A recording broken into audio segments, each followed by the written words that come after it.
Good evening and welcome to the Channel studio in London with your international news around the world in 5. Harvey Weinstein has been sentenced to 23 years in prison, but the accusations against the disgraced film producer keep on coming. This time, Kate Beckinsale has said he was verbally abusive towards her after a film premiere in 2001. The actress alleges she was left in tears after Weinstein objected to an outfit she wore to a premiere. A jury on February the 24th found Weinstein one of Hollywood's most powerful figures, guilty of sexually assaulting former production assistant Mimi Helei and raping former aspiring actress Jessica Mann. Japan's main government spokesman said the latest projectile launched by North Korea threatens the peace and stability of Japan and the region. Speaking at a news conference, the chief cabinet secretary said the multiple projectiles appeared to be ballistic missiles and landed outside of Japan's exclusive economic zone in the Sea of Japan.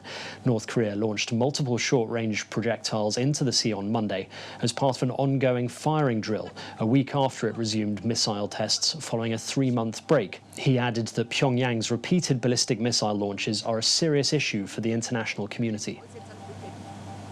Frontex border forces have been deployed at the Greek border with Turkey on Thursday as migrants continued to remain gathered at the frontier waiting to enter Europe through Greece. A team of 100 officers from various European countries will compose the European Border Agency team and will remain in the area for 2 months. Cyprus and Austria have also sent forces separately to assist Greece. Frontex is to launch a rapid border intervention at Greece's borders after a request from Greece for assistance at its land border at Evros.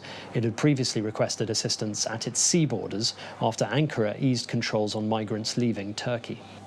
Earth's great ice sheets, Greenland and Antarctica, are now losing mass 6 times faster than they were in the 1990s thanks to warming conditions. A comprehensive review of satellite data acquired at both poles is unequivocal in its assessment of accelerating trends, that's according to scientists.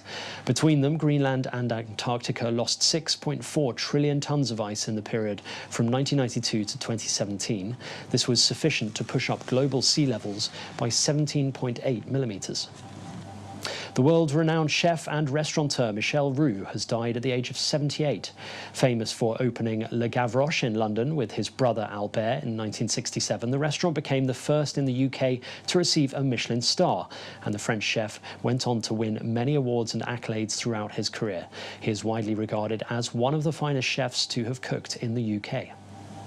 South Africa's Tourism Association has issued new guidelines condemning the common practice of breeding big game in captivity for the entertainment of tourists. It came after a call from animal welfare activists who argued the trivial amusement of one species is inflicting untold cruelty on others. Young cubs are often removed from their mothers, causing huge distress to both, and the space available in most enclosures is far too small to meet their natural roaming instincts. They are calling on animal breeders to end all entertainment involving performing animals, or wind up all up-close or tactile interactions with big game, including activities such as walking with predators and riding on elephants. The government's tourism department, while welcoming the guidelines, says it has no plans to outlaw animal interactions, which remains a significant pillar of South Africa's tourism sector. Lions should not have interaction with human beings. They should not be used as props. There's no conservation value in breeding lions in captivity, and there's definitely no educational value. And finally, one winemaker in southern Germany has succeeded in producing a small but precious quantity of ice wine after an unseasonably mild winter ruined the rest of the country's harvest. Weingut Zimmerle in Korb near Stuttgart harvested Riesling ice wine grapes at -8 degrees Celsius in January after they had frozen on the vine for several hours. The result was around 100 litres of golden liquid with an intensely sweet taste. After Germany's second warmest winter on record, he was the only producer here to manage any sort of harvest. And that's your international news around the world in 5. Now back to the Channel studios in Lagos.